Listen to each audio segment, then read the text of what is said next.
ದಲಿತ ವಿರೋಧಿ ಕಾಂಗ್ರೆಸ್ ಪಕ್ಷಕ್ಕೆ ಹೇಳಿ ಧಿಕ್ಕಾರ. ಅಯ್ಯಯ್ಯೋ ಅಯ್ಯಯ್ಯೋ ಅಯ್ಯಯ್ಯೋ ಅಯ್ಯಯ್ಯೋ ಬೀದರ್ದೆ ಹೊಡಿತಾವ. ನಾವು ಬೀದರ್ದವರೆಂದೆವು. ದಲಿತರ ಹಣ ಕಬಳಿಕೆ ಮಾಡಿದ ರಾಜ್ಯ ಸರ್ಕಾರಕ್ಕೆ,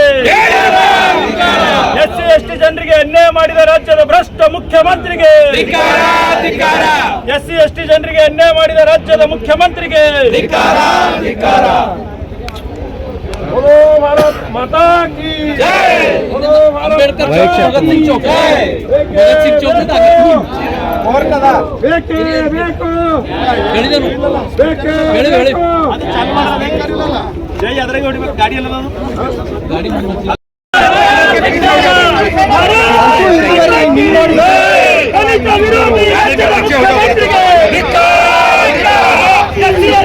ಸರ್ಕಾರಕ್ಕೆ, ಜನ ವಿರೋಧಿ ಕಾಂಗ್ರೆಸ್ ಸರ್ಕಾರಕ್ಕೆ, ಸಂವಿಧಾನ ವಿರೋಧಿ ಕಾಂಗ್ರೆಸ್ ಸರ್ಕಾರಕ್ಕೆ, ದಲಿತ ವಿರೋಧಿ ಕಾಂಗ್ರೆಸ್ ಸರ್ಕಾರಕ್ಕೆ, ಪರಿಶಿಷ್ಟ ಜಾತಿ ಪರಿಶಿಷ್ಟ ಹಣವನ್ನು ದುರುಪಯೋಗ ಪಡಿಸಿಕೊಂಡ ಕಾಂಗ್ರೆಸ್ ಸರ್ಕಾರಕ್ಕೆ, ಜನ ವಿರೋಧಿ ಕಾಂಗ್ರೆಸ್ ಸರ್ಕಾರಕ್ಕೆ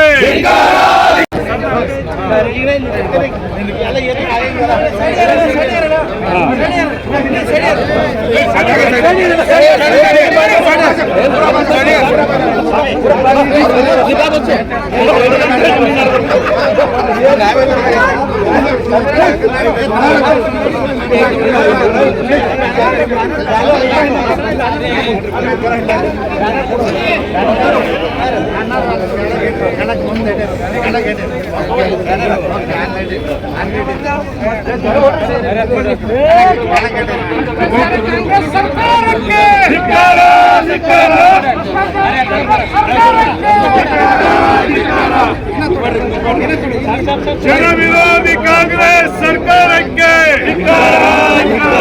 ಎಸ್ಸಿಪಿ ಟಿಎಸ್ಪಿ ಹಣ ನುಗ್ಗಿದ ಸಿದ್ದರಾಮಯ್ಯನವರಿಗೆ, ಎಸ್ಸಿಪಿ ಟಿಎಸ್ಪಿ ಹಣವನ್ನು ಲೂಟಿ ಮಾಡಿದ ಕಾಂಗ್ರೆಸ್ ಸರ್ಕಾರಕ್ಕೆ, ಕಂಡು ಕಾಣದಂತೆ ಕುಳಿತಿರುವ ಮಾದೇವಪ್ಪನಿಗೆ, ಪ್ರಿಯಾಂಕಾ ಖರ್ಗೆಗೆ, ಆರ್.ಬಿ. ತಿಮ್ಮಾಪುರ್ಗೆ, ಸಿದ್ದರಾಮಯ್ಯನವರಿಗೆ, ಡಿ.ಕೆ. ಶಿವಕುಮಾರ್ಗೆ, ಎಸ್ಸಿಪಿ ಟಿಎಸ್ಪಿ ಹಣವನ್ನು ಲೂಟಿ ಮಾಡಿ. ಸಭೆಯ ಅಧ್ಯಕ್ಷರು, ಪರಿಶಿಷ್ಟ ಪಂಗಡದ ನಾಯಕಿಯಾದ ಲಲಿತಾ ಐನಪುರಪ್ಪರು ಸಭೆಯನ್ನು ಉದ್ದೇಶಿಸಿ ಮಾತಾಡುವರು.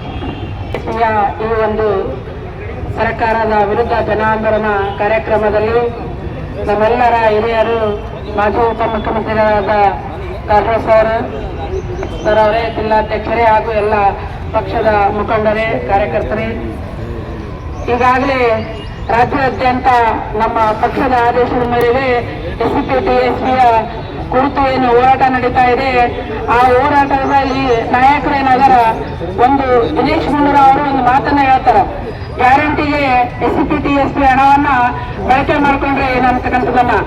ಅದೇ ದಾಟಿಯಲ್ಲಿ ಕನಕಗಿರಿಯ ಶಾಸಕರು, ಸಚಿವರಾಗಿರ್ತಕ್ಕಂಥ ಶಿವರಾಜ್ ತಂಗಡಿಯವರು ಕೂಡ ಒಂದು ಮಾತನ್ನು ಹೇಳ್ತಾರ.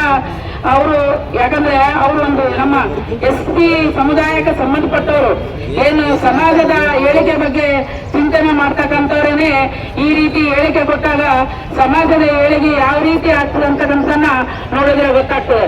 ಯಾಕಂದ್ರೆ ಆ ಸಮಾಜದಲ್ಲಿ ಹುಟ್ಟಿ ಅದರಿಂದನೇ ನಾವು ಅಧಿಕಾರ ಪಡೆದಾಗ ಆ ಸಮಾಜಕ್ಕೇನೆ ನಾವು ದ್ರೋಹ ಬಗೆದರೆ ಹುಟ್ಟಿದು ಕೂಡ ಸ್ವಾರ್ಥಕ್ಕಿಲ್ಲ ಅಂತಕ್ಕಂಥ ಮಾತನ್ನ ಹೇಳ್ತೀವಿ. ಯಾಕಂದ್ರೆ 2-3 ದಿನ ಹಿಂದ್ಗಡೆನೆ